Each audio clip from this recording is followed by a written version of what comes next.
I'm Dr. John Torres with NBC News here at the Aspen Ideas Festival, where we talk about a lot of things, health in particular, and this is a very important topic. Just talking about the future of pediatric visits and where we're going to go with that future. And part of the reason is because development of children is so important, particularly the brain development. And to help us talk about that, Megan Wyatt, she's the managing director of the Bezos Family Foundation, also known as the BFF, not Best Friends Forever.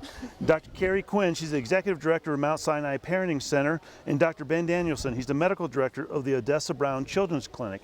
And like I said, that brain development in children, but overall development is extremely important. And we know what we have now works a little bit, but not as well as we want. So what programs are out there? What are you developing to enhance that as we go forward? Well, thank you, John. We are from 3 different organizations, but what we have in common is a focus on the science of early development. I mean, it's inspired us all, the fact that early relationships shape kids' health and their learning and overall development for the rest of their lives. And what we know is that adults are really important. They're parents, and the best way to get to adults is through their pediatricians. We've conducted a ton of research that shows the degree to which parents trust their health professionals.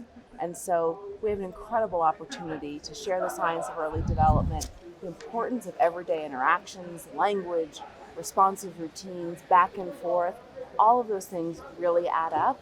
And so our work collectively has been about looking at the under-leveraged moments in healthcare, waiting rooms, vaccine delivery, to help give kids a strong boost in life. So before we go too much into the future of the pediatric visit, let's talk about the model right now. What's happening in pediatric visit today? I think in a lot of clinics you see these quick visits, 15 minutes or so, some very quick checklists, a quick physical exam, and then somebody telling you what's going to happen to your child next. There's not very much back and forth, there's not very much engagement. You're actually not asking as many questions about how a parent is doing. And time tends to be limited in those visits. Time's really limited, yeah. Yes, and we also realize that there's a gap in the training of pediatricians for the issues that are coming up most commonly during the visits. So during our typical residency training, we're very well versed and well prepared to handle complex medical disorders and decisions. And what we're seeing more and more in primary care are parents coming in with concerns about their child's development, behavioral issues, questions about discipline, sleep, anxiety, a lot of things that we're not currently well trained to handle in the primary care setting. So the Mount Sinai Parenting Center, our mission is really to maximize the opportunities in current healthcare settings to promote not only a child's optimal development, but also the parent-child relationship.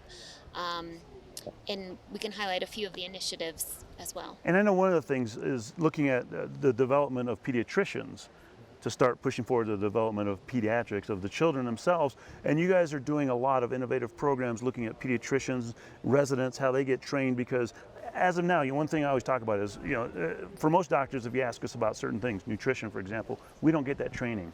Pediatricians typically don't get training in a lot of these areas that we're pushing forward in the future. Mm-hmm. Yeah, Yes. I think I remember you saying that that for a lot of pediatricians in training, when they come to the end of their residency, you ask them what they wish they learned about most, and these are the topics, the things that Vroom is doing are really the kinds of topics that come up, and that's what you're focusing on, right? Right, yes, definitely. So our first initiative at the Mount Sinai Parenting Center was creating a pediatric residency curriculum, one that could address those gaps in knowledge and really empower the pediatrician to not only understand the key tenets of a child's development, but what can they say and do in a visit to help parents promote that development. So we worked with the Chief Science Officer at the Bezos Family Foundation, Ellen Galinsky, and with our team of pediatricians and developmental psychologists to really curate the science and hone in on key developmental concepts in which parenting behaviors promote those keystones. And we created this curriculum to teach pediatricians not only why those things are important, but what they can do in a visit to promote them. And if somebody's out there listening, how do they get this information? How do physicians, residents, how do they get this information? Well, right now we are piloting our curriculum at 8 sites across the country at 8 pediatric residency programs, and we are studying it this year, where we're seeing improvements in residents' knowledge, their confidence levels, and in what they are reporting they're doing in visits. They are now promoting these concepts more frequently. So our goal now is to open it up to all pediatric programs across the country. So anyone can contact us and email us, and we can sign them up for this residency curriculum. It's self-directed, it's online, it's animated, and it's a really engaging curriculum that anybody can use. And it's free for pediatric residency programs. We have fundraised to be able to cover the costs, because programs often don't have the time, the faculty, or the money to do this on their own. Over on the other side of the coast in Seattle, in our clinic, we've been an early adopter of this program, and it comes from this core belief that our clinic has had all along, that families deserve quality care with dignity. That's been our tagline. And the idea that every child, every single child, deserves the opportunity to grow up and thrive in families that are loving and caring and have the tools that they want and need to make sure that those kids get whatever they need. And the Bezos Foundation is really pushing that forward. That's one of the main reasons behind them doing this. Yeah, we have a really strong focus on the research, really getting those insights into child development, and then figuring out how to share that with parents and the other adults in kids' lives in ways that are non-judgmental, that are inspirational, that are doable.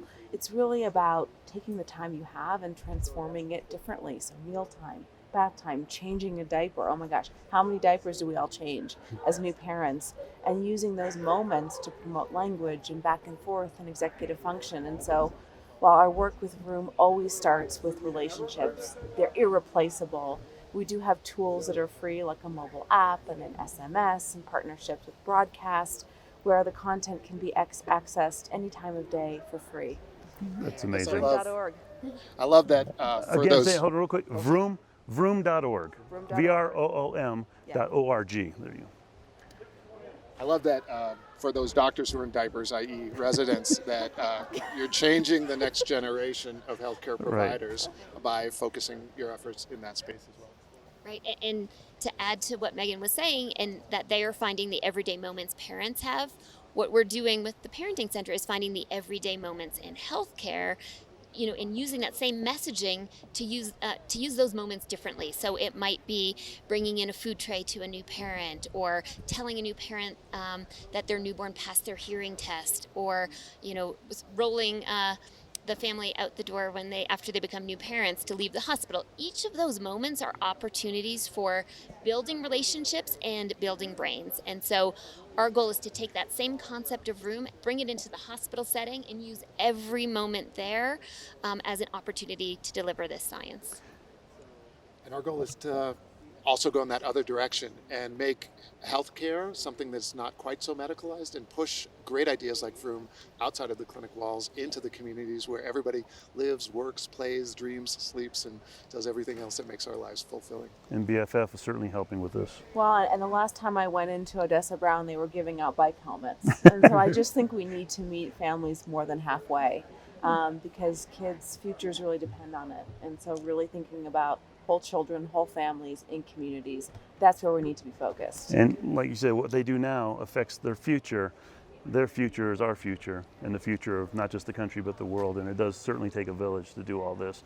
So thank you guys very much for being here with us. And again, we're at the Aspen Ideas Festival of Health here at the Mount Sinai Pavilion, and talking about children.